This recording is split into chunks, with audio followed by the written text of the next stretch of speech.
Matthew Vaughn's Kick-Ass is one of those films that really makes you wonder. I mean, it's a great film in my opinion. It's one of the films that keeps your interest colorful, bold, and exciting. Exciting in ways that really you can't describe, you just have to watch. It's based on a comic book strip, and Mr. Vaughn directs a cavalcade of actors, and some of them are wannabe superheroes, and some of those superheroes on smaller levels.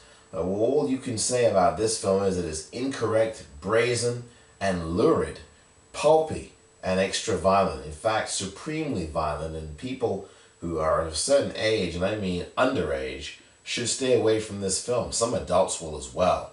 It definitely provides more than a kick, and some will be offended by the action and violence in this film, and also by the targets of the action and violence. And it's a film, as I said, that should be seen by viewers of a certain age only. And most of those will be teenage boys at the age of 15. This film is targeted to them, but it also has an adult sensibility about it too.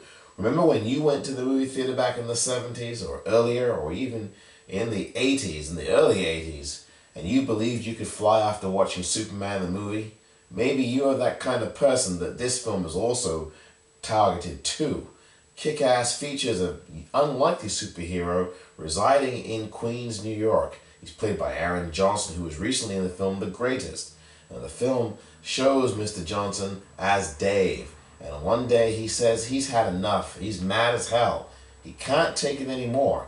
And he decides to don an androgynous suit of green and tries to fight off the would-be criminal element in the city of New York.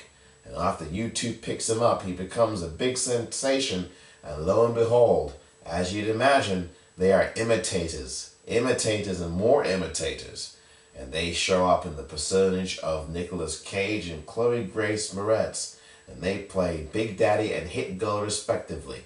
And their story is very interesting as well, and definitely expect that you'll see a lot of hijinks in this film, and there's such decent performances here, especially by Mark Strong as a wild and out-of-control mobster who's hell-bent on doing whatever he can to keep his empire alive. There are scores to settle, and there's lots to do, and it's all done here in Kick-Ass, and of course the movie does. I'm Omar Moore for the Popcorn Reel.